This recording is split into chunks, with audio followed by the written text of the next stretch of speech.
nous avons construit l'instrument scientifique le plus avancé et le plus cher de l'histoire humaine.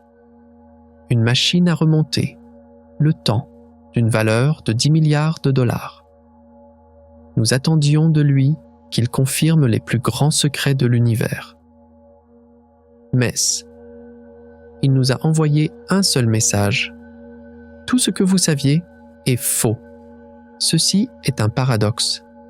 Le télescope James Webb a été conçu pour observer l'aube de l'univers, mais il y a trouvé des géants au lieu de bébés cosmiques.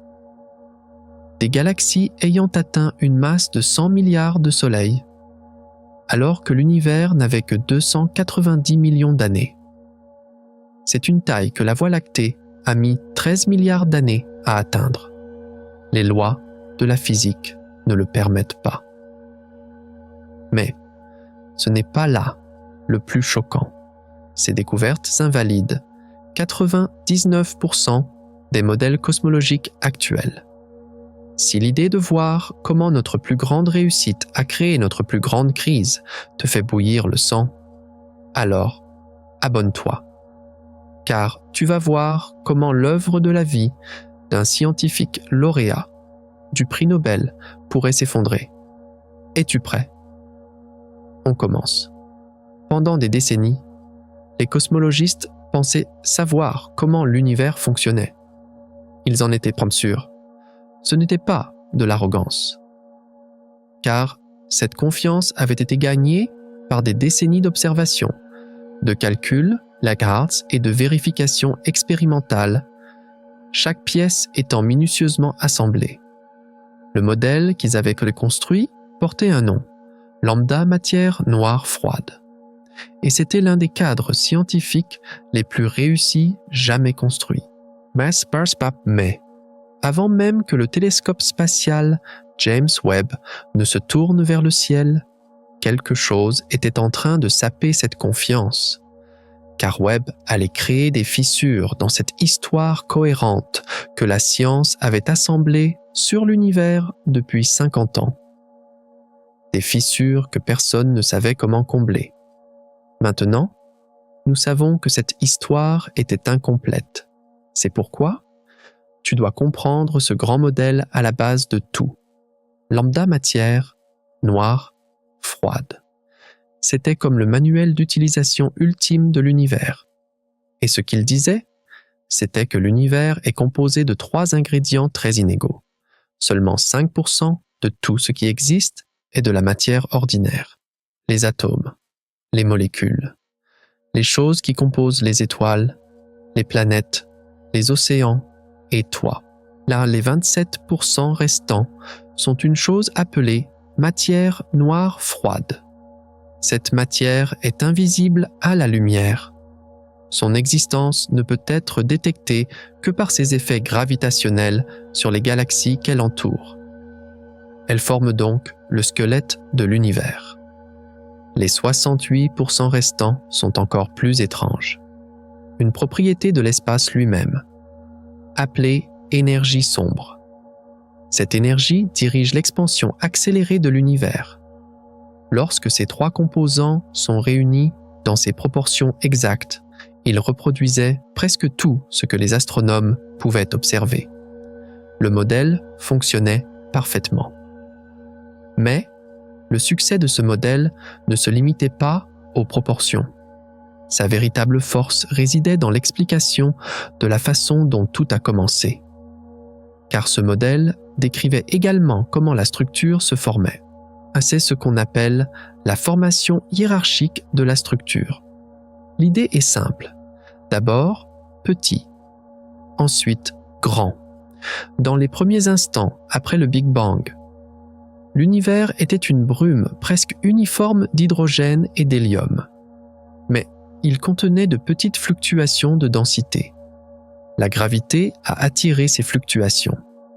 Les régions denses ont attiré plus de matière. Pendant des centaines de millions d'années. Cette brume s'est transformée en les premières étoiles, et ces étoiles se sont rassemblées pour former les premières galaxies naines. Ces galaxies naines ont ensuite fusionné lentement pour en former de plus grande, tout comme une métropole qui grandit à partir d'implantations dispersées. L'univers s'était construit lentement sur des milliards d'années, mais c'était l'une des prédictions les plus fondamentales et les plus testées du modèle. C'est pourquoi, lorsque le télescope spatial Hubble a regardé dans l'espace profond, il a trouvé exactement ce que le modèle lambda matière noire froide prédisait. Plus on regardait loin, plus les galaxies paraissaient petites et moins développées. Tout était ordonné, élégant, cohérent. C'était une victoire. Mais le vrai problème était un autre processus critique requis par cette histoire de croissance. Ce processus était l'enrichissement chimique, car l'univers primitif était chimiquement incroyablement pauvre. Il n'y avait presque pas d'oxygène, pas de carbone, pas de fer, pas de silicium. Le Big Bang n'a produit que de l'hydrogène calme, de l'hélium et des traces de lithium. Chaque autre élément du tableau périodique a été forgé plus tard, à l'intérieur des étoiles. Ces éléments n'existaient pas jusqu'à ce que les étoiles de première génération les créent dans leurs fourneaux nucléaires. Puis, ces étoiles ont dispersé ces éléments dans l'espace par de violentes explosions de supernovas. Après ces explosions, une nouvelle génération d'étoiles pouvait se former. Et cette nouvelle génération incorporerait les restes de la première. Puis ces étoiles sont mortes à leur tour, et une troisième génération s'est formée. Chaque génération laissait l'univers plus complexe chimiquement qu'elle ne l'avait trouvé. Les astronomes avaient calculé qu'il faudrait au moins 1 milliard d'années pour qu'une quantité significative d'oxygène se forme, détectable spectroscopiquement dans une galaxie lointaine. Chaque atome d'oxygène dans ton corps, chaque atome de fer dans ton sang, a été forgé à l'intérieur d'une étoile qui a vécu et est morte avant la formation de notre système solaire. C'était l'histoire de notre héritage universel. C'est pourquoi garde à l'esprit ces 3 piliers fondamentaux. Les 3 composants de lambda matière noire froide, 5% de matière normale, 27% de matière noire et 68% d'énergie sombre. La formation hiérarchique de la structure, d'abord les petites galaxies, des milliards d'années plus tard, les grandes galaxies, et l'enrichissement chimique, un processus d'au moins 1 milliard d'années pour l'accumulation d'éléments lourds, en particulier l'oxygène. C'était en les pierres angulaires de la cosmologie moderne, le principe organisateur derrière des milliards de dollars de temps de télescope. Chaque grande enquête cosmologique des 20 dernières années et les carrières de centaines de chercheurs dans le monde. Si ce modèle était sérieusement erroné, tous les programmes de recherche devraient être révisés. Les manuels scolaires devraient être réécrits. Cette histoire cohérente de l'univers que la science avait assemblée depuis 50 ans serait remplie de fissures que personne ne saurait combler.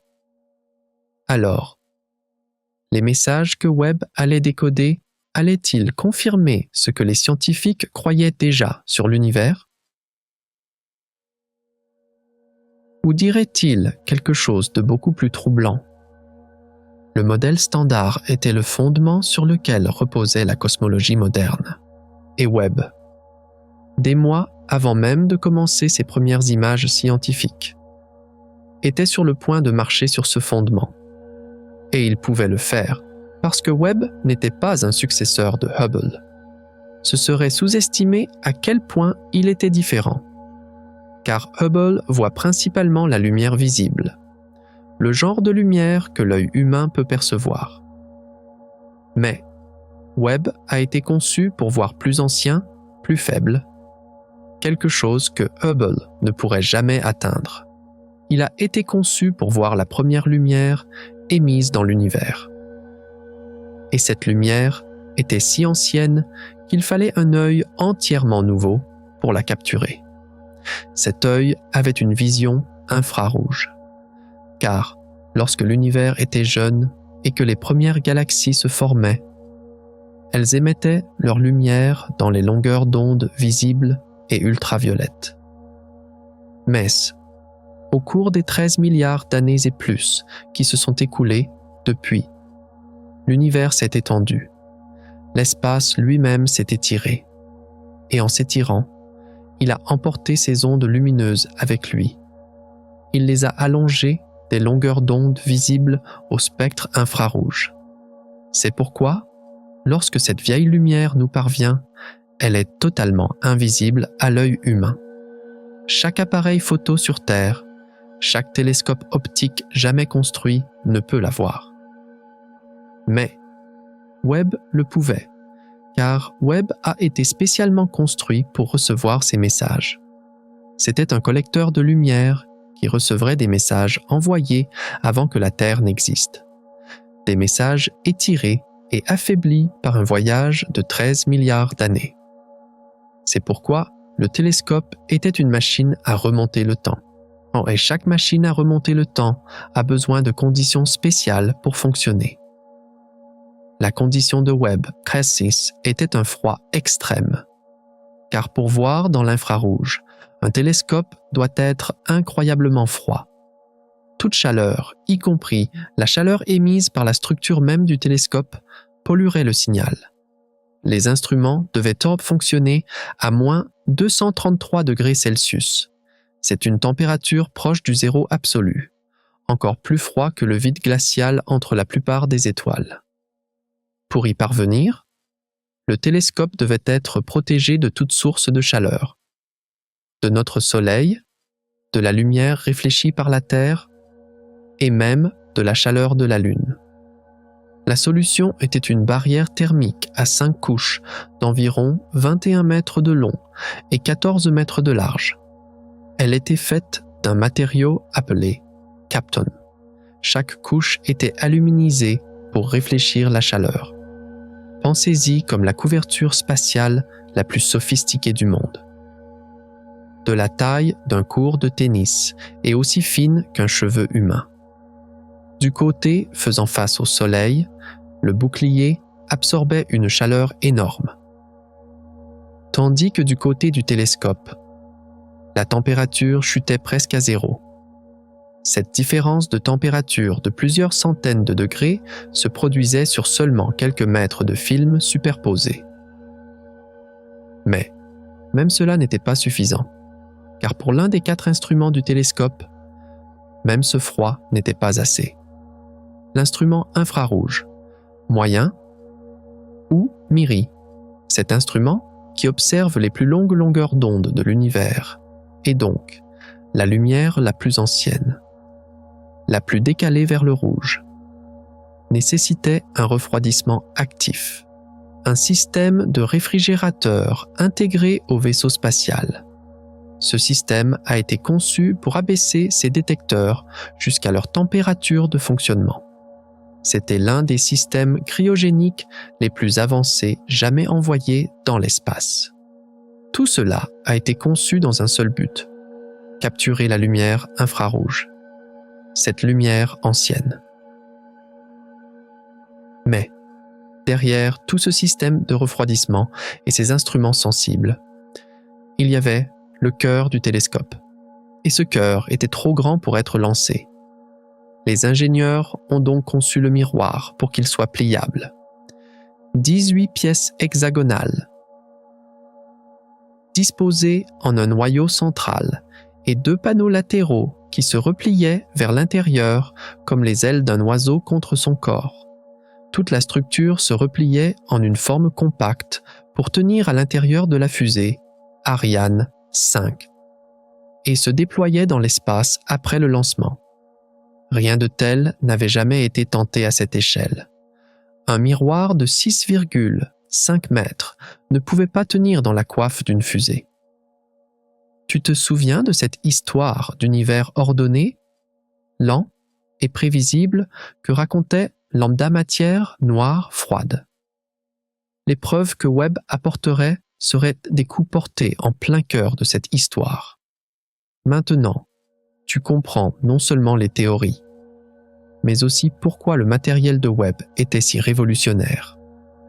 La vision infrarouge signifiait prendre des photos de l'enfance de l'univers. Le pare-soleil de la taille d'un court de tennis était nécessaire pour empêcher ces photos d'être brûlées par l'éblouissement du soleil. Et le miroir pliable était le seul moyen de transporter dans l'espace un œil assez grand pour prendre ces photos.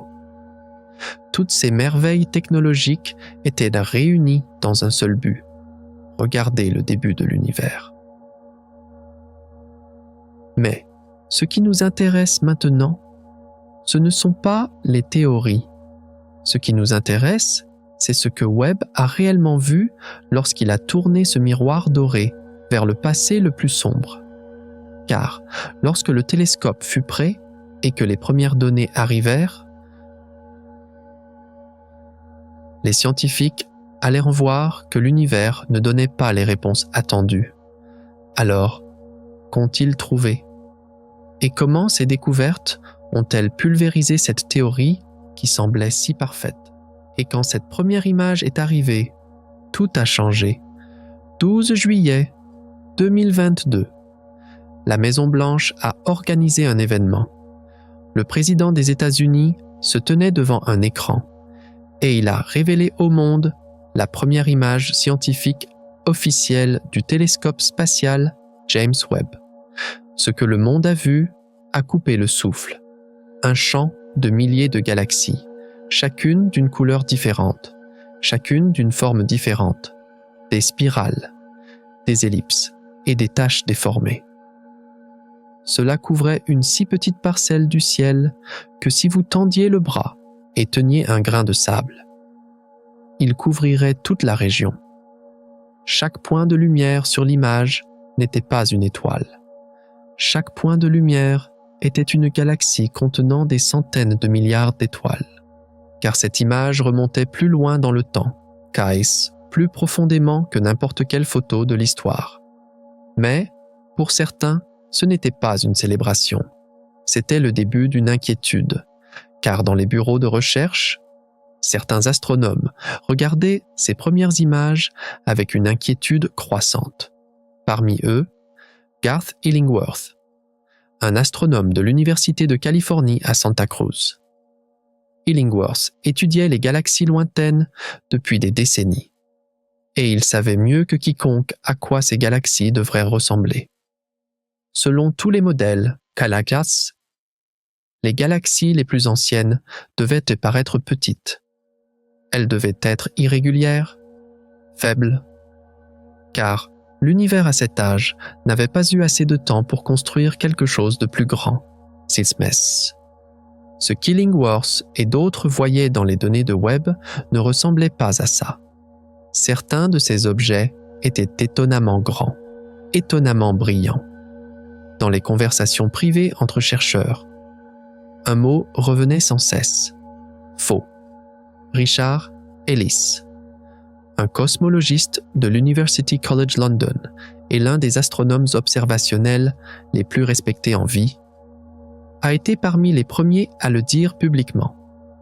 En regardant les premières données, il a dit à ses collègues: « Je suis un peu inquiet que nous trouvions ces monstres dès les premières images. » Des monstres, ce n'était pas une exagération, car ces galaxies, si elles étaient confirmées, étaient trop grandes pour s'être formées dans le temps qui leur était imparti.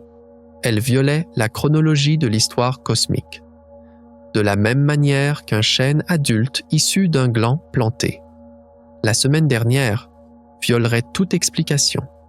C'est pourquoi les chuchotements se sont transformés en une confrontation ouverte. 23 février 2023. Un article est tombé dans la revue Nature, et c'était un tremblement de terre. Une équipe dirigée par Ivo Labbé de l'Université de technologie de Swinburne en Australie et Erika Nelson de l'Université du Colorado à Boulder analysait les premières données de Webb. Et ce qu'ils ont trouvé était difficile à digérer, même pour ceux qui l'ont trouvé. 6 galaxies candidates. toutes existaient entre 500 et 700 millions d'années après le Big Bang, et leur masse, si les mesures étaient correctes, était extraordinaire. Elles atteignaient jusqu'à 100 milliards de masses solaires, mais c'est 100 milliards de fois la masse de notre propre étoile. Certains de ces objets, s'ils étaient confirmés, rivaliseraient en taille avec la Voie lactée. Mais la Voie lactée avait mis environ 13 milliards d'années à se former. Ces candidates semblaient avoir accompli quelque chose de similaire en moins d'1 milliard d'années. Le modèle lambda matière noire froide avait une prédiction précise pour cette période. Les premières galaxies devaient être petites. Elles devaient être les blocs de construction, les graines, les matières premières. Mais ce que les données montraient, c'étaient des adultes à part entière assis dans la crèche cosmique, qui n'avaient aucun droit d'être là. Joel Leja, un chercheur de l'Université d'État de Pennsylvanie, a déclaré « Ces objets sont en conflit avec 99% des modèles cosmologiques. » Erika Nelson, l'une des principales autrices de l'article, a été plus directe. Le fait que ces choses semblent exister est tout simplement fou. Mais, ensuite, le coup qui a tout changé est tombé. Mai 2024. La confirmation est arrivée. Et ce n'était pas une simple contradiction. C'était la preuve de l'impossible. La galaxie nommée JADES GS Z14-0 avait un décalage spectroscopique vers le rouge confirmé, 14,32. Pour vraiment saisir ce que ce chiffre signifie, il a besoin d'une traduction. Un décalage vers le rouge de 14,32 signifie que la lumière capturée par Webb a quitté cette galaxie seulement 290 millions d'années après le Big Bang. L'âge de l'univers est de 13,8 milliards d'années, 290 millions d'années. C'est environ 2% de cet âge total. L'univers était un nouveau-né cosmique, et cette galaxie était déjà là. Mais ce qui distinguait JADES-G-S-Z, un 4-0, c'était plus que la question de quand elle existait. Le choc le plus profond, c'était ce qu'elle contenait. La spectroscopie a révélé de l'oxygène. De l'oxygène.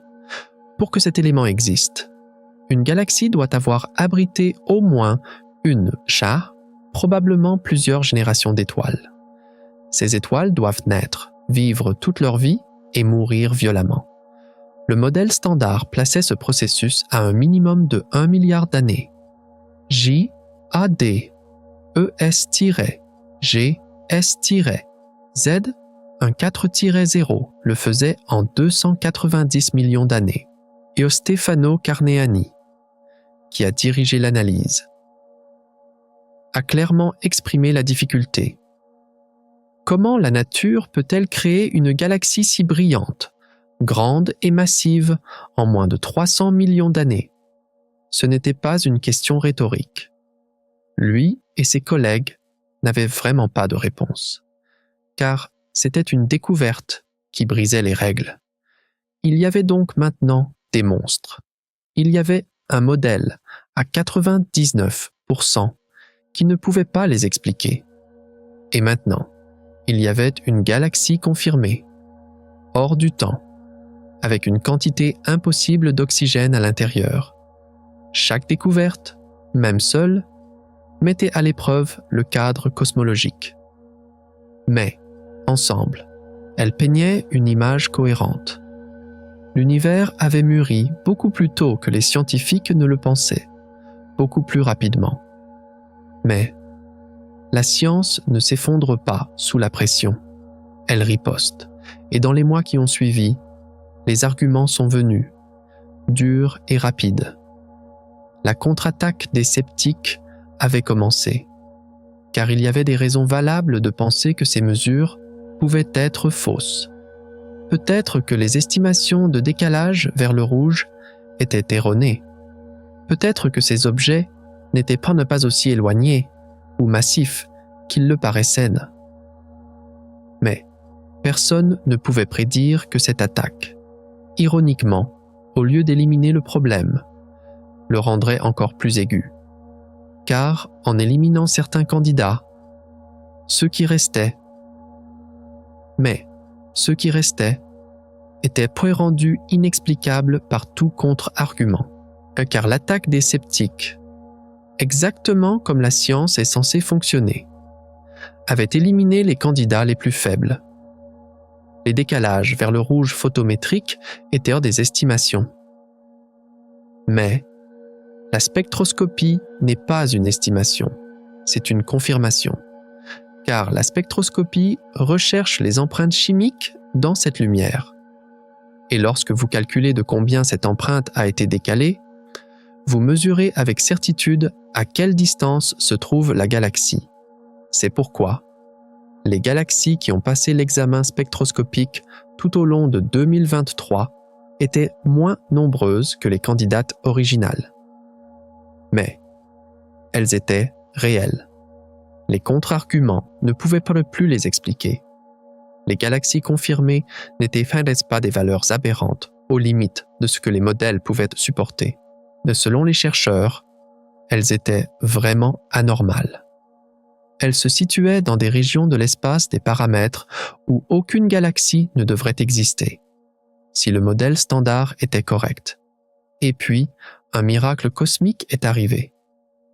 Peter Van Dokkum de l'Université de Yale et Rohan Naidu du MIT ont annoncé une découverte distincte, des semaines après la confirmation, de JADES-GS-Z, un 4-0, une galaxie à un décalage vers le rouge de 14,44. Ils l'ont appelé MOM-Z-Z14. Le sous-titre de leur article publié la qualifiait de miracle cosmique, car un décalage vers le rouge de 14,44 place cette galaxie à 280 millions d'années après le Big Bang. C'est 10 millions d'années plus tôt que JADES-GS-Z, un 4-0, et MOM-Z-Z, avait ses propres caractéristiques qui résistaient à toutes les explications conventionnelles. La galaxie mesurait environ 500 années-lumière de large. Selon les normes modernes, c'est une petite empreinte. Mais à 280 millions d'années, ce n'était pas une tache informe de jeunes étoiles. Elle était structurée, organisée. Et contrairement à de nombreuses autres galaxies primitives inhabituelles, MOM-ZZS14 ne montrait aucun signe de noyau galactique actif.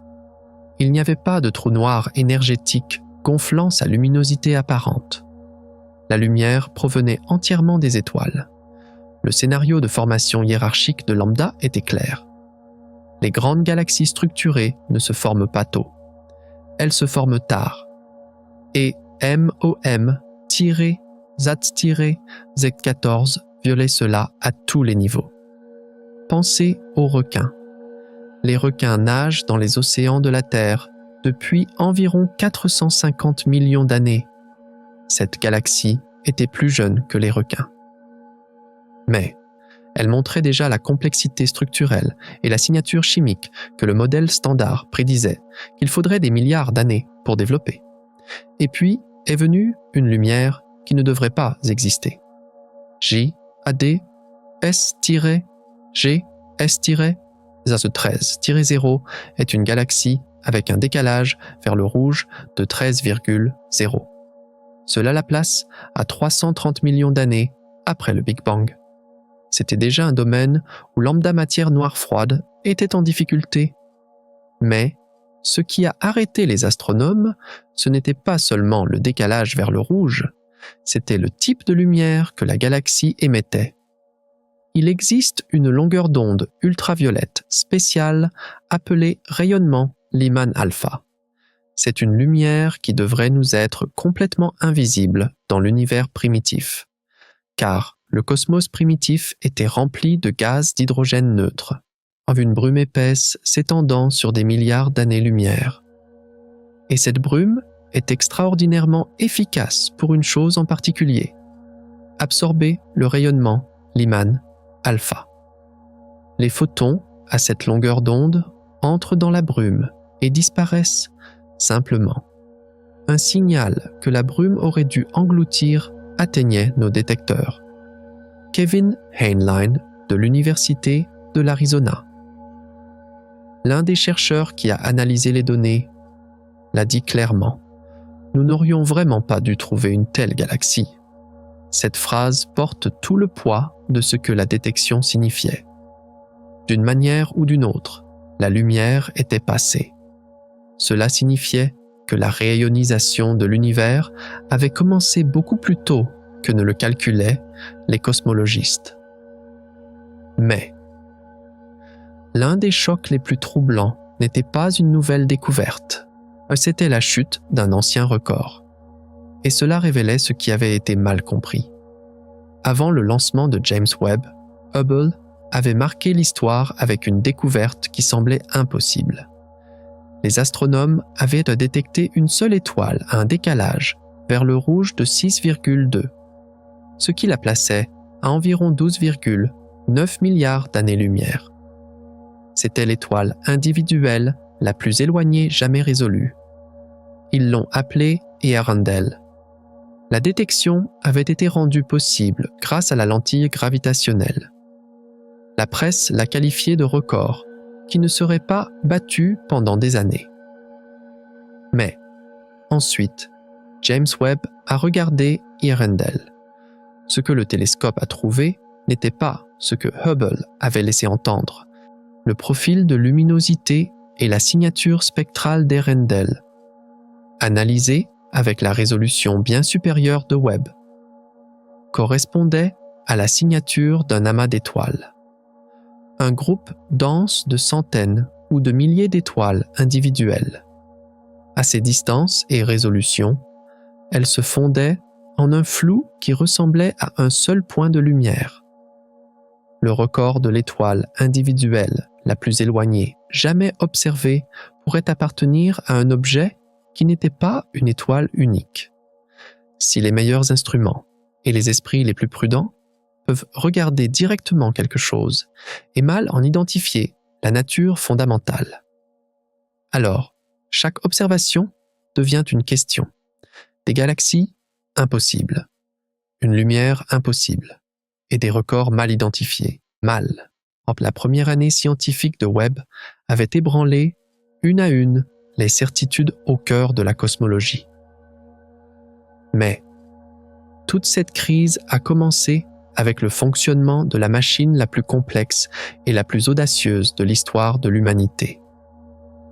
Pour comprendre ce que ces découvertes signifient, nous devons d'abord comprendre ce voyage impossible qui y a mené, ces semaines tendues après le lancement, ces moments où chaque boulon aurait pu se briser, chaque moteur se gripper, chaque circuit s'éteindre.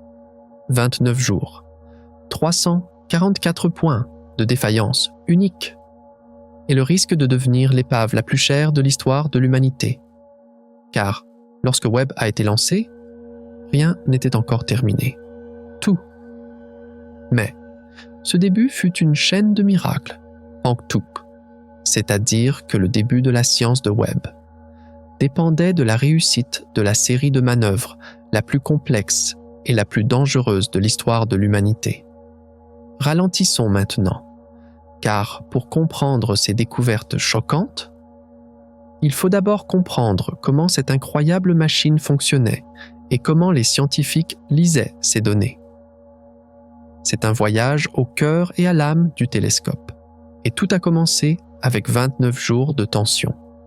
C'était le temps entre devenir l'épave la plus chère de l'histoire ou devenir l'observatoire le plus puissant de l'histoire de l'humanité.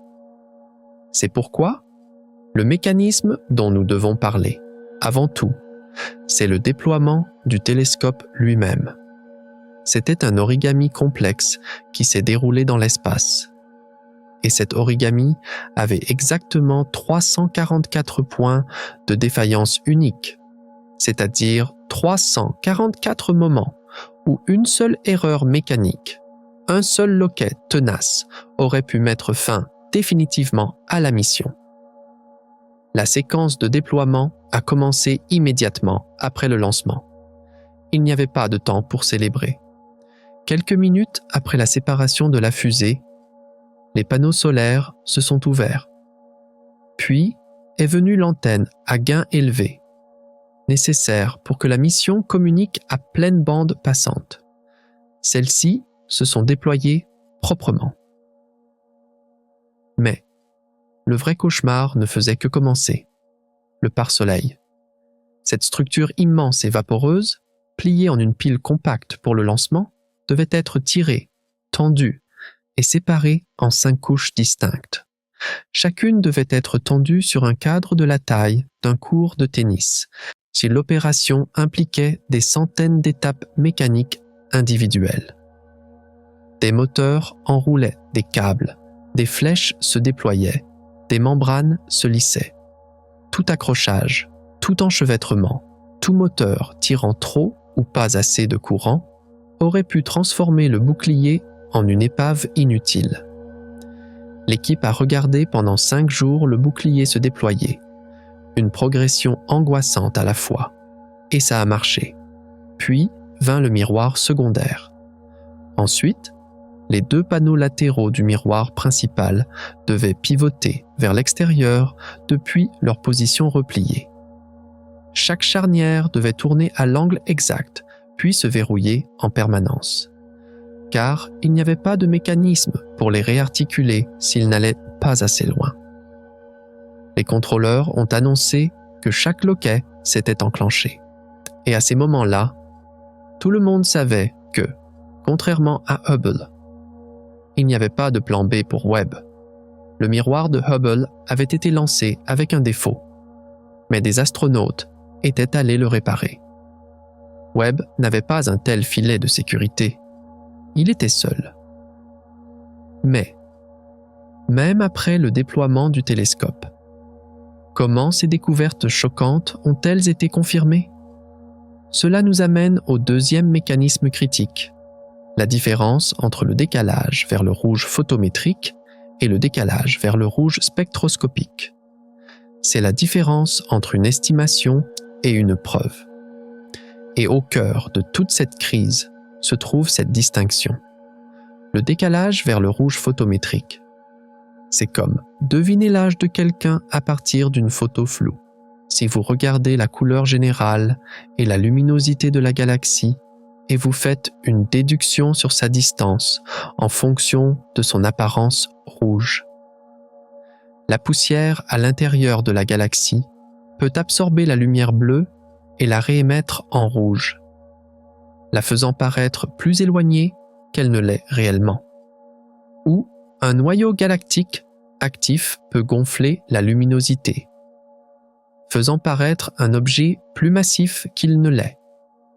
Les 6 premières galaxies monstres de Labbé et Nelson avaient été trouvées avec cette méthode. C'est pourquoi les sceptiques ont à juste titre souligné les marges d'erreur. Mais la spectroscopie est différente. La spectroscopie, c'est vérifier l'identité de cette personne. Elle décompose la lumière d'une galaxie en ses longueurs d'onde individuelles et recherche des signatures chimiques spécifiques comme l'hydrogène, l'oxygène, le carbone. Chaque élément a une empreinte digitale connue dans le spectre. Et lorsque vous trouvez que cette empreinte digitale a été décalée d'une quantité calculable vers une longueur d'onde plus longue, vous mesurez avec précision à quelle vitesse la galaxie s'éloigne et donc à quelle distance elle se trouve. Lorsque le décalage vers le rouge de la galaxie JADES-GS-Z14-0 a été confirmé à 14,32 barres verticales. Ce n'était pas une estimation, c'était une mesure. La présence d'oxygène n'était pas une estimation, C'était une signature visible dans le spectre.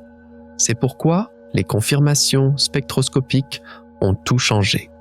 Car cette méthode est la preuve ultime qui a fait taire les sceptiques qui disaient peut-être que c'est une erreur de mesure.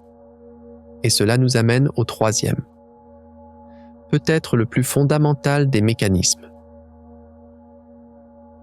ou plutôt la plus fondamentale des contradictions, la tension de Hubble. C'est l'un des plus grands mystères de la cosmologie, et Webb, au lieu de le résoudre, l'a approfondi. Le problème est le suivant.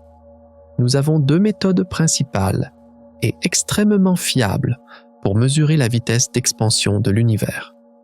Et ces deux méthodes ne sont pas d'accord. La première méthode regarde en arrière. Le satellite Planck a cartographié le fond diffus cosmologique, SAO, la faible lueur résiduelle du Big Bang, avec une précision extraordinaire. Donc, à partir de ces mesures, les physiciens peuvent en calculer le taux d'expansion de l'univers primitif et l'extrapoler jusqu'à aujourd'hui. Le résultat de Planck, 67,36 km par seconde par mégaparsec. La deuxième méthode mesure directement les objets proches. Une équipe dirigée par Adam Riess a mesuré le taux d'expansion actuel à partir d'observations locales, en utilisant les étoiles variables, Céphides et les supernovas, de type 1A comme chandelle standard.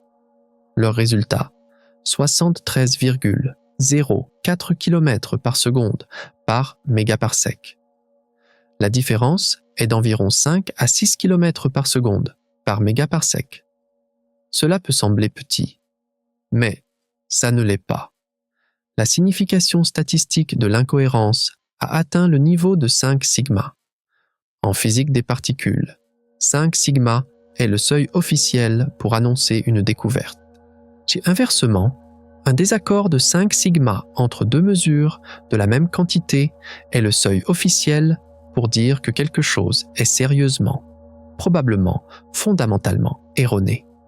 Webb a vérifié les mesures de Riess et a confirmé la valeur locale. Le problème n'était pas une erreur de mesure.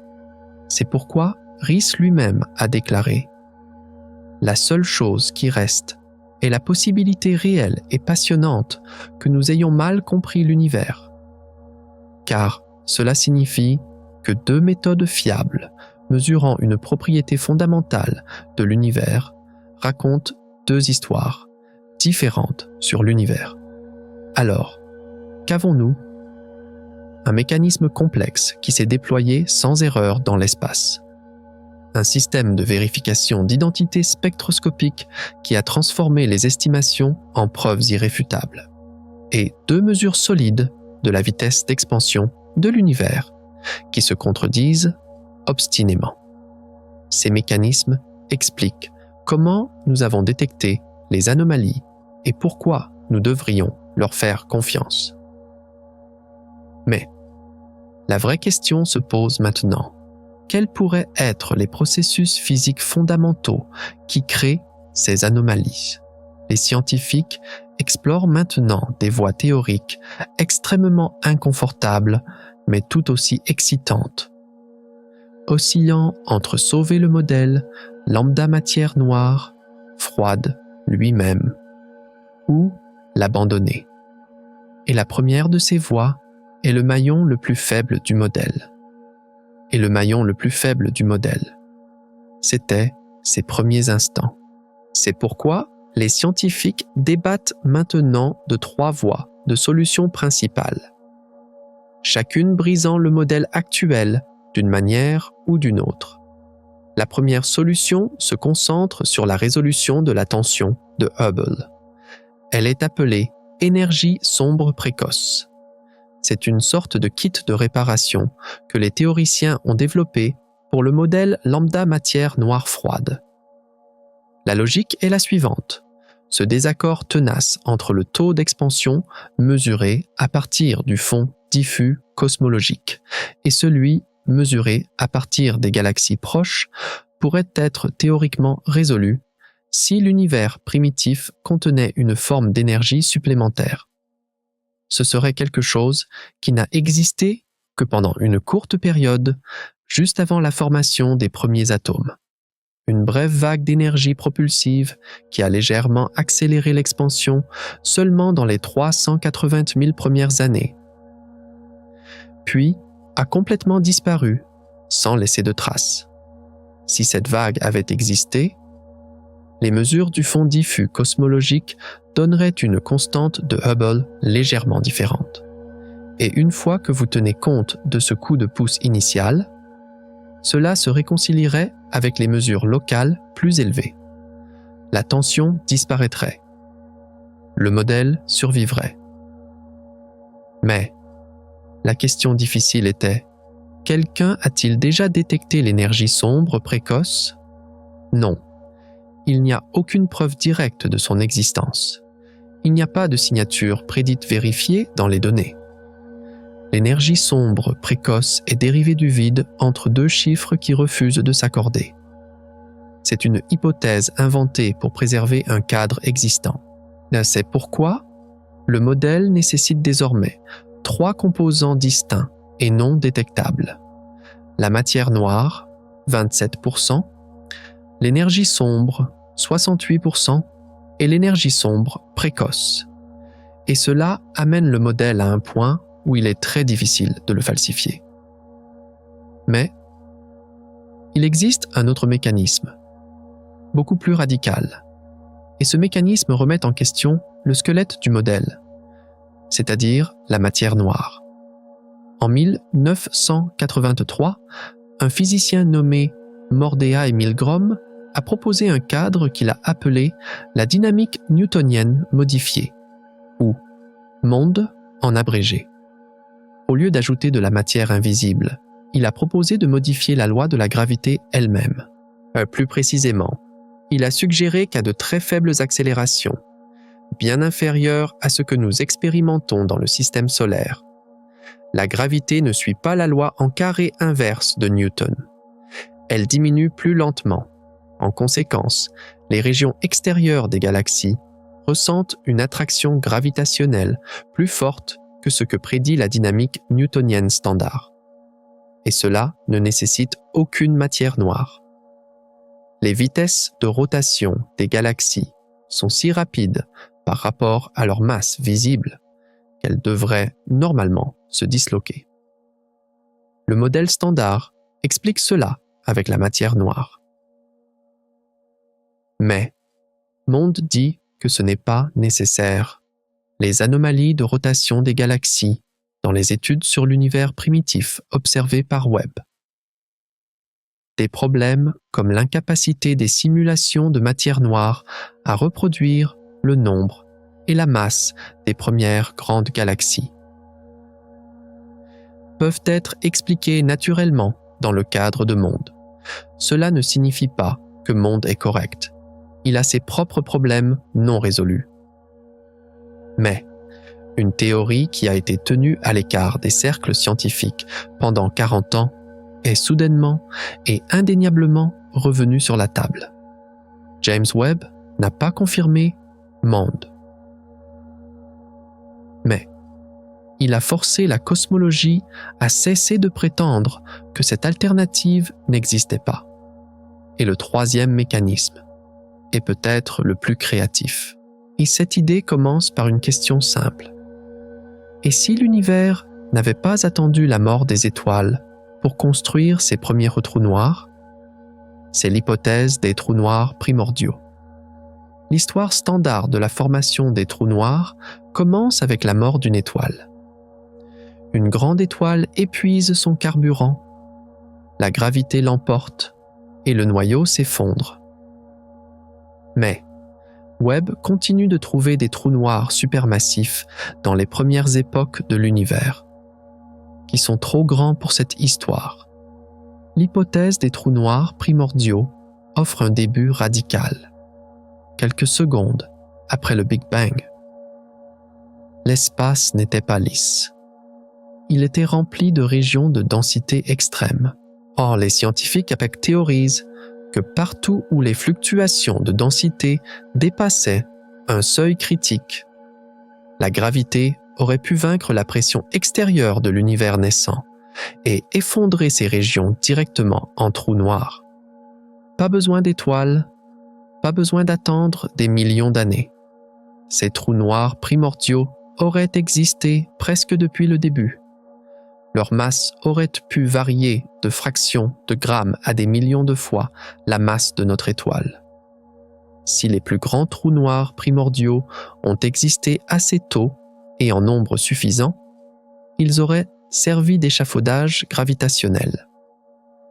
La matière tombant vers eux nourrirait les trous noirs, mais s'accumulerait également dans les halos environnants, comprimant le gaz et déclenchant la formation d'étoiles à des taux que les modèles standards ne peuvent pas produire. Le résultat serait des galaxies qui s'assemblent beaucoup plus rapidement que ne le permet le modèle hiérarchique de lambda matière noire froide. Exactement le genre de galaxie que Webb trouve. Et l'hypothèse ne s'arrête pas là. Les trous noirs primordiaux dans certaines plages de masse pourraient également expliquer une partie du budget de la matière noire. Cette idée a donc le potentiel de résoudre à la fois le problème des premières grandes galaxies et le mystère de la matière noire d'un seul coup. Voilà les 3 idées fondamentales sur la table des théoriciens. La première, l'énergie sombre précoce qui tente de sauver le modèle actuel avec un petit patch. La seconde, la dynamique newtonienne, modifiée, qui change complètement la loi de la gravité. Et la troisième, une idée révolutionnaire qui suggère que l'univers a formé ses premiers blocs de construction avant les étoiles, c'est-à-dire avec des trous noirs primordiaux. Ces mécanismes ne sont pas que des détails techniques, ce sont des philosophies différentes qui remettent en question nos hypothèses les plus fondamentales sur ce qu'est l'univers et comment il fonctionne. Mais, au milieu de ces débats théoriques et de ces mécanismes techniques, il y a quelque chose que nous ne devons pas perdre de vue. Ce n'est pas seulement une bataille de modèles, c'est aussi l'histoire des gens qui travaillent au sein de ces modèles, qui ont consacré leur carrière à ces idées. Et ce qui vient maintenant est vraiment excitant, car pendant que toutes ces batailles théoriques se déroulaient, Webb lui-même révélait une autre série d'anomalies, un autre groupe de mystères que personne n'aurait pu prédire. Et ces découvertes nous amèneraient à remettre en question non seulement les modèles, mais le processus d'observation lui-même.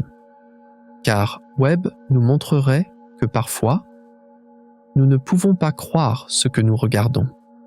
Et maintenant vient le vrai choc, car au-delà de ces débats théoriques et de ces mécanismes techniques, ce que Webb a trouvé était une série d'anomalies qui remettaient en question non seulement les modèles, mais le tissu même de la réalité.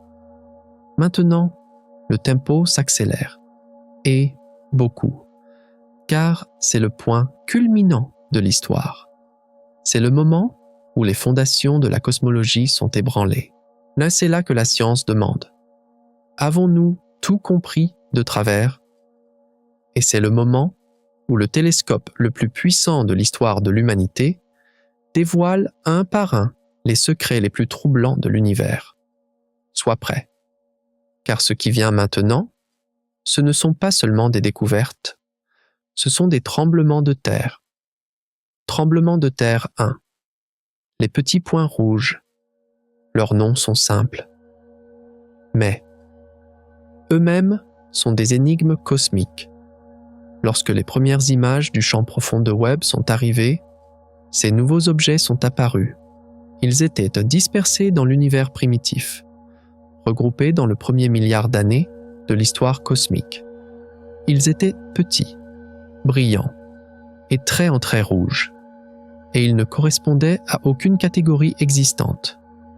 En 2024, 341 d'entre eux avaient été catalogués. Chez la communauté scientifique a proposé 4 explications différentes sur ce qu'ils étaient, et chacune s'est heurtée à un mur. La première hypothèse était qu'il s'agissait de galaxies compactes, à sursaut de formation d'étoiles. Une première estimation raisonnable. Mais l'analyse spectroscopique l'a rejetée. Les signatures ne correspondiront pas. La deuxième hypothèse était des noyaux galactiques actifs, c'est-à-dire des trous noirs supermassifs. Mais les trous noirs alimentés sont des sources de rayons X. Sur les 341 objets catalogués, seuls 2 ont été détectés en rayons X. 2. Cette hypothèse a également été rejetée. Une troisième théorie a émergé. Les étoiles à trous noirs. Mais ces objets théoriques n'avaient jamais été observés. Et puis, en janvier 2026, 2 articles indépendants sont arrivés simultanément. Et ils se contredisaient. Une équipe a dit que c'était de jeunes trous noirs. L'autre équipe a suggéré qu'il pourrait s'agir d'étoiles supermassives d'environ 1 million de masses solaires. 2 articles, 2 équipes de recherche, 2 identités complètement différentes pour les mêmes objets, et 0 consensus. 4 théories, 3 ans, 340 et un objet inexpliqué, et 4 ans de réponses fausses de plus en plus confiantes. C'est à cela que ressemble un phénomène vraiment nouveau en temps réel. Tremblement de terre, 2, la lumière, impossible, JADES-G-S-Z 13-0, décalage vers le rouge 13,0, 330 millions d'années après le Big Bang. Mais ce n'est pas ce qui l'a arrêté. C'était le type de lumière que la galaxie émettait. Le rayonnement Lyman alpha. C'est une lumière qui devrait nous être complètement invisible dans l'univers primitif, car le cosmos primitif était rempli d'une épaisse brume de gaz d'hydrogène neutre. Et cette brume avait un seul travail, engloutir le rayonnement Lyman alpha. Les photons à cette longueur d'onde entrent dans la brume et disparaissent. Le modèle standard disait que tout signal Lyman alpha avant la rayonisation était effacé en cours de route. Point. Mais JADES-G S-Z13-0 brillait en Lyman alpha. Un signal que la brume aurait dû engloutir atteignait nos détecteurs. D'une manière ou d'une autre, la lumière était passée. Il n'y avait que quelques façons pour que cela se produise. Soit la galaxie elle-même avait créé une bulle autour d'elle, soit la brume n'était pas aussi épaisse que les modèles le supposaient. Et les 2 interprétations aboutissaient à la même conclusion. La rayonisation de l'univers avait commencé beaucoup plus tôt que les cosmologistes ne l'avaient calculé. Kevin Heinlein, de l'Université de l'Arizona, l'un des chercheurs qui a analysé les données, l'a dit clairement. Nous n'aurions vraiment pas dû trouver une telle galaxie, car cette phrase porte tout le poids de ce que la détection signifiait. L'univers ne se comportait pas comme il le devrait. Tremblement de terre, 3. La chronologie brisée. Cette lumière impossible n'était qu'un avertissement. Le vrai choc fut la chute d'un des piliers fondamentaux de l'histoire cosmique. La chronologie de la rayonisation.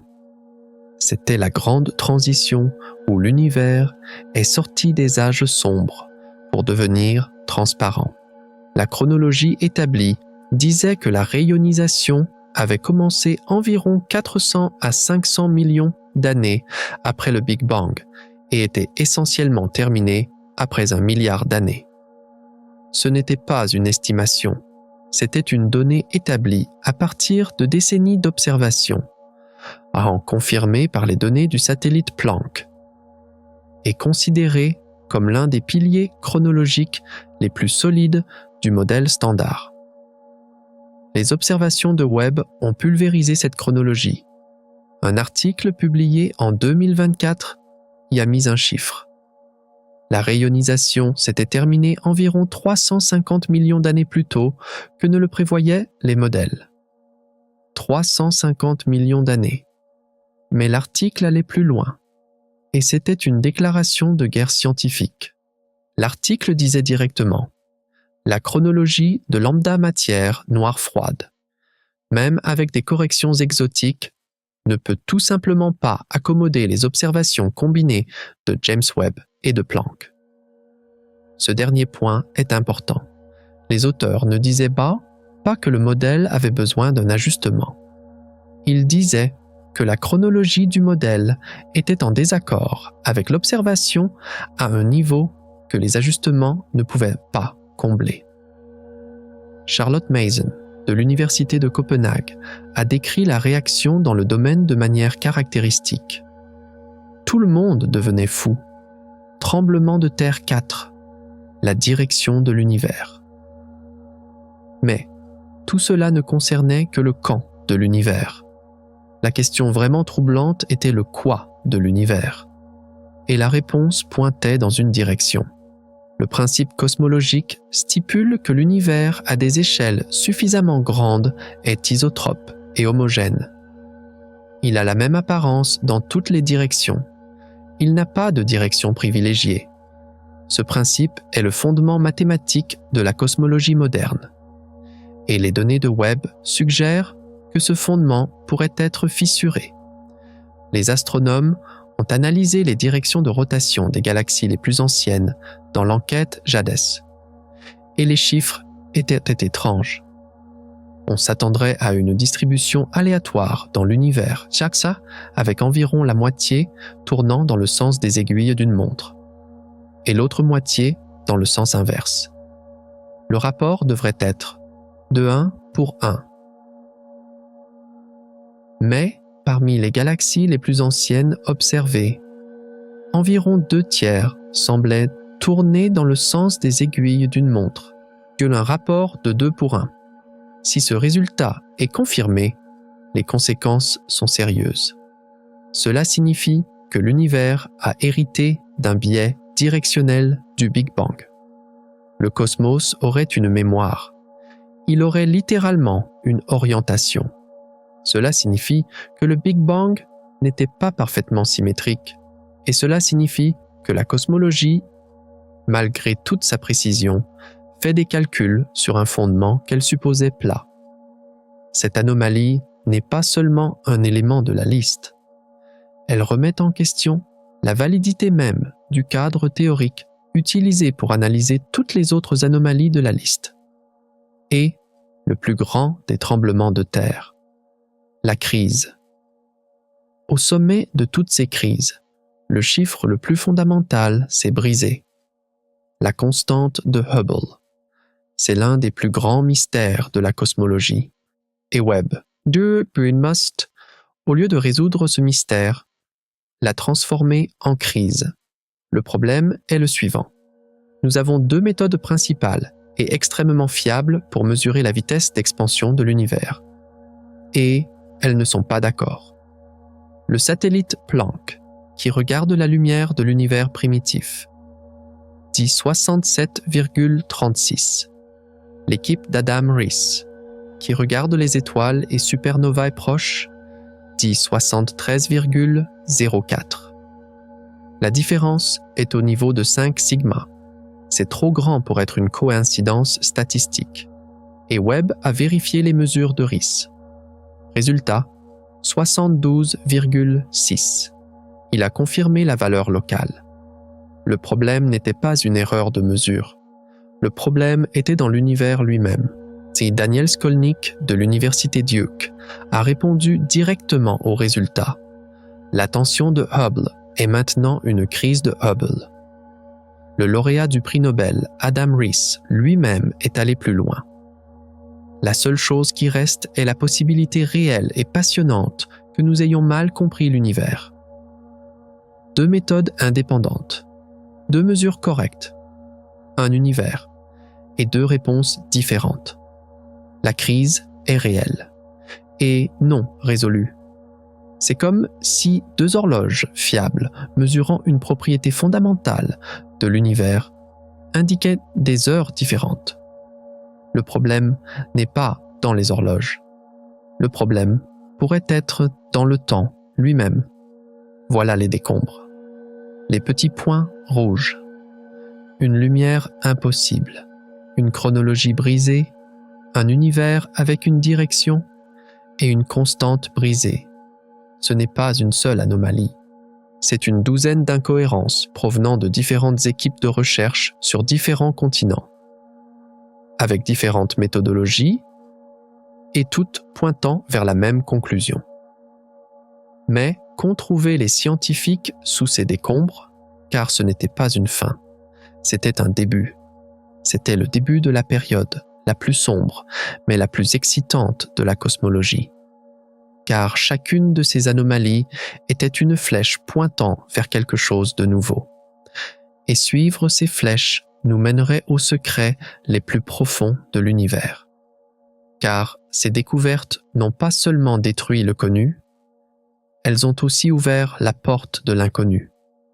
Et derrière cette porte, des choses bien plus étranges attendaient. Et derrière cette porte, il n'y avait pas de modèle ni de mécanisme. Il y avait l'humain. Et le choc qu'a vécu cet humain est peut-être la plus troublante de toutes ces découvertes. Car c'est un tremblement de terre incarné dans la nuit blanche d'une personne.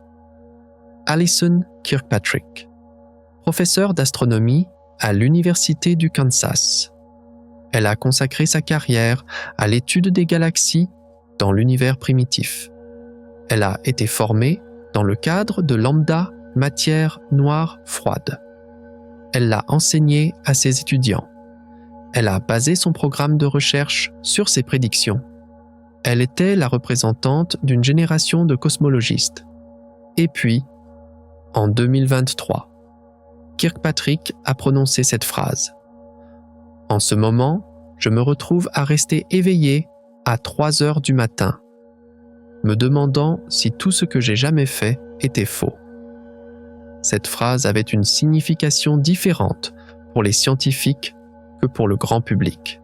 Ce n'était pas un doute passager, c'était le sol qui se dérobait sous une carrière. C'était le vertige. Pensez à ce qu'il a fallu pour qu'Alison Kirkpatrick en arrive à ce moment d'insomnie. Des années d'études supérieures, une thèse de doctorat, des postdoctoraux, un poste de professeur obtenu face à une concurrence féroce, des cours conçus et enseignés, des étudiants diplômés encadrés, des articles publiés, des demandes de subventions écrites, examinées, cas, financées. Toute une identité professionnelle construite autour d'une certaine image de l'univers. Et puis, les données commencent à dire que cette image est fausse.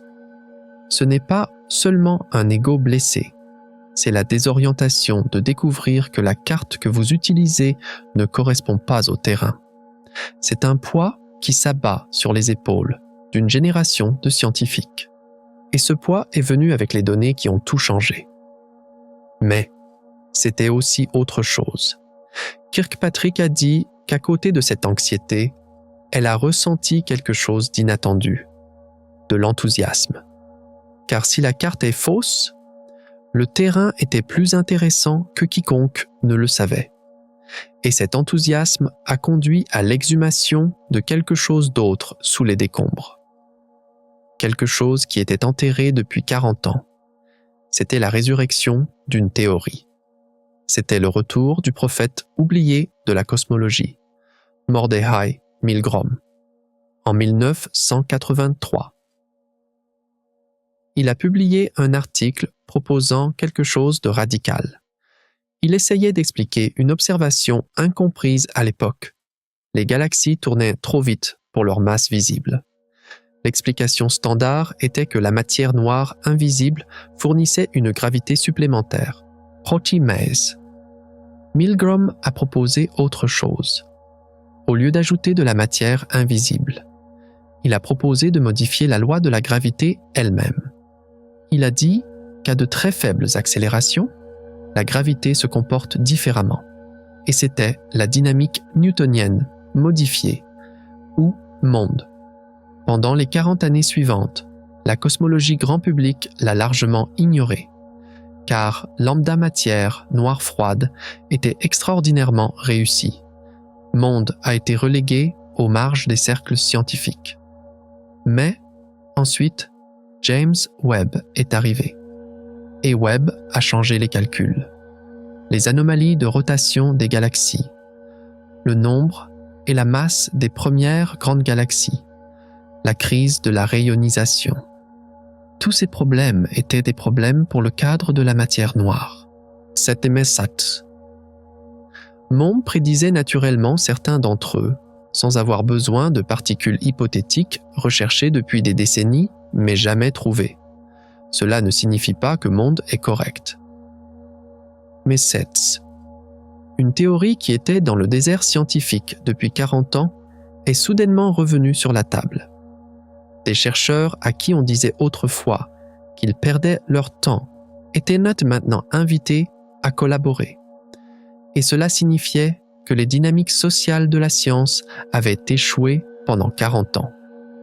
Les idées ont survécu malgré tout, et James Webb a apporté les données qui ont forcé le centre à écouter. Mais il y avait encore plus étrange, beaucoup plus étrange, car les données de Webb n'ont pas seulement ressuscité d'anciennes théories oubliées, elles ont aussi ouvert la porte à des possibilités entièrement nouvelles, inconcevables. C'était l'idée que l'univers avait été pré-ensemencé. C'était l'idée que l'univers était né avec ses propres monstres. C'est l'hypothèse des trous noirs primordiaux. L'histoire standard était simple, les étoiles meurent, les trous noirs naissent. Cela prend des millions d'années. Mais Webb a trouvé des trous noirs de milliards de masses solaires dans les premières centaines de millions d'années de l'univers. Trop grand pour cette histoire. Comment était-ce possible? L'hypothèse des trous noirs primordiaux offre un début radical. Quelques secondes après le Big Bang, l'espace n'était pas lisse. Il y avait des régions de densité extrême. Et ces régions auraient donc pu s'effondrer directement en trous noirs. Pas besoin d'étoiles. Il n'y a pas besoin d'attendre des millions d'années. Ces trous noirs primordiaux auraient moins que pu exister presque depuis le début. Et s'ils étaient assez grands et assez nombreux, ils auraient tout changé. Ils auraient agi comme un échafaudage gravitationnel, rassemblant du gaz autour d'eux et déclenchant la formation d'étoiles à des taux que les modèles standards ne pouvaient pas produire. Le résultat serait des galaxies qui s'assemblent beaucoup plus vite que ne le permet lambda matière, noire, froide. Exactement le genre de galaxie que Webb trouve. Et l'hypothèse ne s'arrête pas là. Ces trous noirs primordiaux pourraient être la matière noire elle-même. Avi Loeb de Harvard a été l'un des plus ardents défenseurs de la prise au sérieux de cette hypothèse, car cette idée a le potentiel de résoudre à la fois le problème des premières grandes galaxies et le mystère de la matière noire d'un seul coup. Et cette idée est passée d'une spéculation marginale à une véritable compétition scientifique, alors que Webb trouvait des objets qu'aucune autre hypothèse ne pouvait expliquer proprement. Le facteur humain, une théorie ressuscitée et un univers préensemencé. Chacun même seul a le pouvoir d'ébranler les fondations de la cosmologie. Mais, tous ensemble, l'image devient encore plus claire. Ce n'est pas un simple ajustement d'un modèle, c'est une révolution. C'est un changement de paradigme. Mais ce n'est que la moitié de l'histoire. Et car autant ces découvertes et théories montrent à quel point la science a progressé, autant elles révèlent en réalité à quel point nous savons peu de choses. Et au milieu de cette révolution, certaines des questions les plus troublantes ne viennent pas des chiffres ou des équations, mais des profondeurs de l'intuition humaine et de l'anxiété existentielle. Arrêtons-nous un instant, ralentissons, car au milieu de toutes ces découvertes vertigineuses, de ces batailles théoriques et de ces nuits blanches, il y a une question plus profonde à se poser. Qu'est-ce que tout cela signifie pour nous, pour ces créatures curieuses sur cette petite planète bleue, car ce n'est pas seulement l'histoire de l'univers, c'est aussi l'histoire de nous, qui regardons cet univers et essayons de le comprendre. Et les découvertes de Webb ont changé cette histoire aussi, pour toujours. Et maintenant, il est temps de s'arrêter et de réfléchir. Ralentissons, car au milieu de toutes ces découvertes vertigineuses, de ces batailles théoriques et de ces nuits blanches, il y a une question plus profonde à se poser. Toutes ces anomalies, toutes ces théories brisées et tous ces miracles cosmiques, que signifient-ils pour nous, pour ces créatures curieuses et éphémères sur ce pâle point bleu? Car ce n'est pas seulement l'histoire de l'univers, c'est aussi l'histoire de nous, qui regardons cet univers et essayons de le comprendre. Et les découvertes de James Webb ont changé cette histoire aussi, pour toujours. Car maintenant, lorsque nous nous regardons dans le miroir du cosmos, ce que nous voyons est une série de contradictions troublantes, mais tout aussi belles. La première d'entre elles est peut-être la plus évidente. La contradiction entre la grandeur incommensurable et la petitesse inconcevable. D'un côté, il y a la galaxie J, AD, E, S-G, S-Z, un 4-0. Sa lumière a mis 13,4 milliards d'années pour nous parvenir, et en raison de l'expansion de l'univers.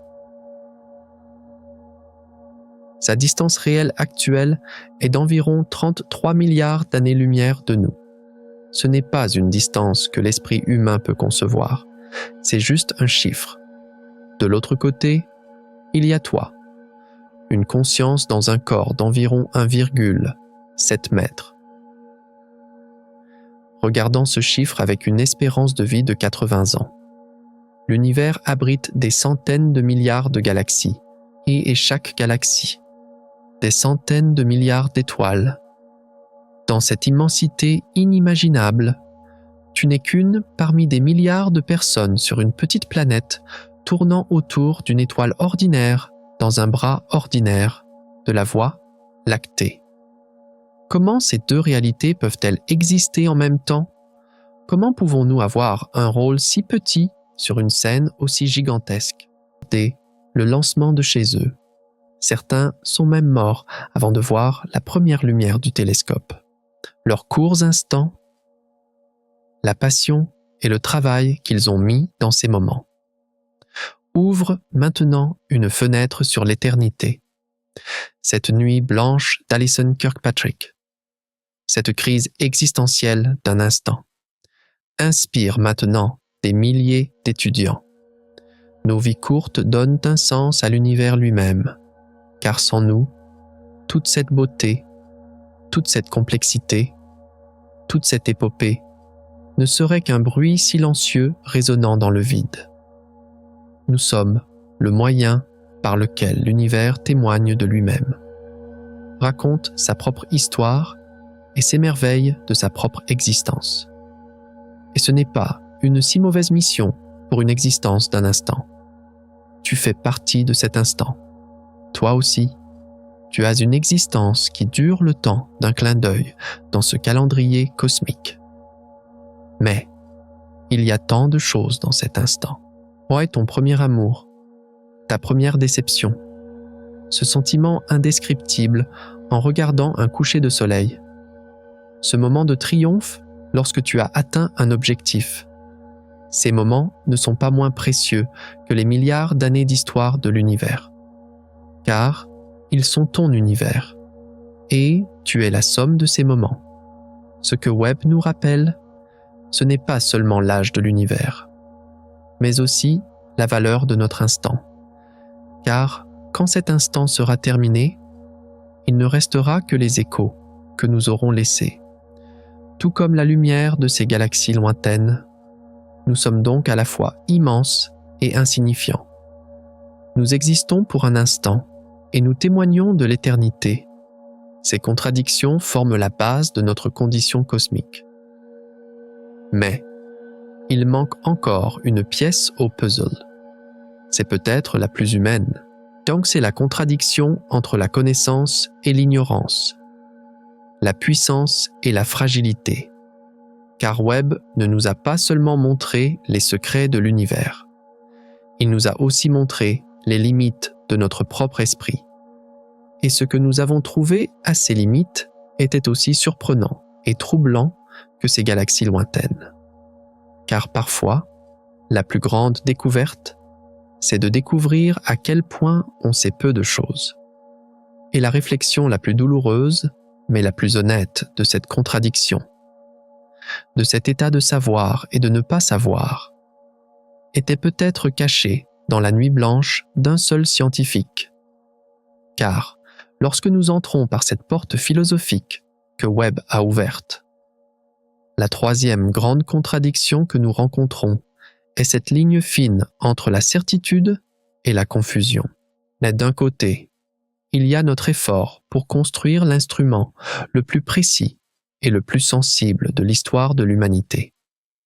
Notre capacité à aligner 18 miroirs distincts à 1 million de miles de distance, avec une précision plus fine que la largeur d'un virus.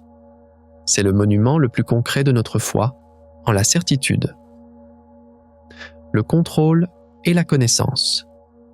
De l'autre côté, il y a ce que cet instrument impeccable nous renvoie, l'incertitude, la confusion et encore plus de questions, des galaxies qui contredisent 99% des modèles. Une lumière qui ne devrait pas exister, une crise de Hubble non résolue. Comment notre plus grande quête de certitude nous mène-t-elle à la plus profonde incertitude? Il y a une dimension tragique à cette situation. C'est la possibilité que la connaissance puisse être une illusion. Donc lambda matière noire, froide, était le sol solide de la cosmologie depuis des décennies. Une génération de scientifiques a construit sa carrière sur ce sol.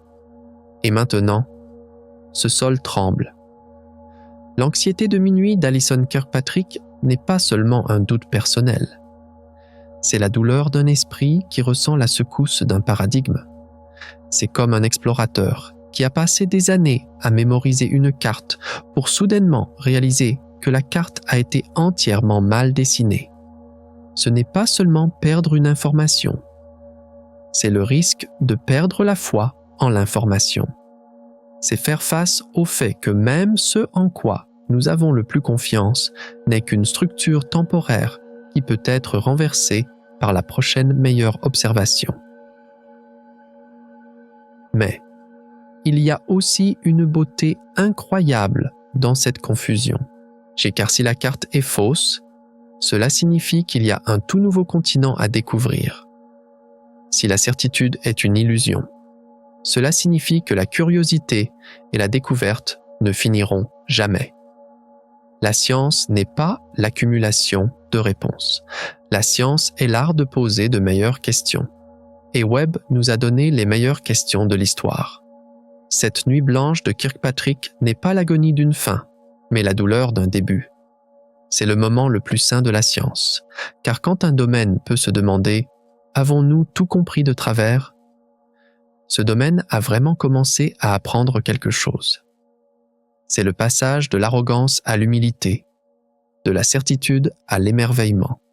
Et l'émerveillement est le point de départ de toutes les grandes découvertes. Tu fais partie de cette confusion. C'est combien de fois dans ta vie as-tu été sûr de savoir quelque chose? Une relation, un chemin de carrière, une croyance. Et puis, la vie t'a montré que l'image était beaucoup plus complexe. C'est à ce moment-là, ce sentiment de désorientation, que la croissance commence vraiment. Car ce n'est que lorsque nous commençons à remettre en question ce que nous pensions savoir que nous devenons vraiment ouverts à l'apprentissage. Toi aussi, tout comme ces scientifiques. Tu redessines constamment la carte de ta propre vie. Et chaque nouvelle découverte, chaque nouvelle déception rend cette carte plus honnête, plus réaliste et finalement plus belle. Et cela nous amène à la quatrième et dernière contradiction, cette frontière floue entre le succès et l'échec. D'un côté, il y a le télescope spatial James Webb lui-même. C'est un triomphe absolu de l'ingénierie humaine. Une œuvre d'art qui s'est déployée d'elle-même dans l'espace, s'est refroidie et a fonctionné parfaitement, en passant par 344 points de défaillance unique. Son lancement, son déploiement et son alignement sont la preuve de ce que notre espèce peut accomplir. C'est un succès indiscutable. De l'autre côté, il y a Earendel, cette découverte record célébrée par Hubble comme l'étoile individuelle la plus éloignée. Une victoire scientifique. Mais Grotz, quand Webb l'a regardé, la faute, il a trouvé que ce n'était pas une étoile unique, mais un amas d'étoiles. Ainsi, ce grand succès était en fait une erreur d'identification fondamentale. Comment notre plus grande réussite technique révèle-t-elle nos plus grandes défaillances scientifiques? Et est-ce une défaillance? Chez la dimension tragique de cette contradiction est notre faillibilité. L'exemple d'Earendel nous montre que même nos meilleurs instruments et nos esprits les plus prudents peuvent mal comprendre la nature fondamentale de la réalité. Ce n'est pas une crise de compétences, c'est une crise d'épistémologie, c'est-à-dire une crise concernant la nature même de la connaissance. Si nous pouvons regarder quelque chose, le mesurer, le nommer, le célébrer, et pourtant nous tromper fondamentalement sur ce qu'il est, alors chaque observation, chaque record, chaque déclaration de certitude devient une affirmation temporaire sur laquelle nous devons mettre un astérisque. C'est une leçon d'humilité troublante qui ébranle notre confiance dans le sol solide de la science. C'est faire face au fait que nous ne saurons peut-être jamais complètement. Mais Sahel, il y a aussi une beauté incroyable et constructive dans cette faillibilité. Car la réfutation d'Earendel par Webb n'est pas un échec. C'est le plus grand succès de la méthode scientifique. Cela montre que le système fonctionne exactement comme il le devrait. Chaque nouvelle génération d'instruments révèle que les certitudes de la génération précédente n'étaient en fait que des approximations. C'est un processus constant d'autocorrection, d'épuration continue. Nous ne disons pas que ce que Hubble a vu était faux.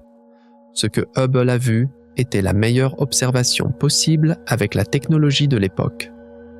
Webb a mis à jour cette observation avec une meilleure observation. Et un jour, un autre télescope viendra mettre à jour les observations de Webb. Ce n'est pas une destruction, c'est un progrès. C'est la plus belle preuve que la connaissance n'est pas une cible statique, mais un voyage dynamique. Tu fais partie de ce voyage. Ta vie est une série de corrections et de mises à jour. Une chose que tu jurais être vraie hier peut te paraître naïve aujourd'hui. Ce grand succès de ta jeunesse était peut-être un coup de chance vu d'aujourd'hui. Et cette grosse erreur que tu as faite hier pourrait être ta plus grande leçon aujourd'hui. Le succès et l'échec sont souvent les deux faces d'une même médaille. Et ce que Webb nous rappelle, c'est que l'important n'est pas de ne jamais faire d'erreurs, mais d'accepter nos erreurs, d'en tirer des leçons et de continuer à construire une meilleure version de nous-mêmes. Car, tout comme la science, la vie n'est pas une destination. C'est un processus. Après avoir appris tout cela, que ressens-tu? Une partie de toi est peut-être anxieuse. La solitude cosmique, la petitesse insignifiante de l'existence, la fragilité de notre savoir. C'est troublant, car ces découvertes portent un coup à notre compréhension anthropocentrique de l'univers, à ce monde sûr et familier. Le sentiment que l'univers nous est indifférent, que notre existence n'a pas de sens dans le plan cosmique, peut créer une sorte de vertige existentiel. Et ce sentiment est tout à fait légitime. Mais peut-être que l'autre partie de toi ressent un enthousiasme et une admiration indescriptibles. Le fait que l'univers soit beaucoup plus mystérieux, beaucoup plus intéressant et beaucoup plus créatif que nous le pensions.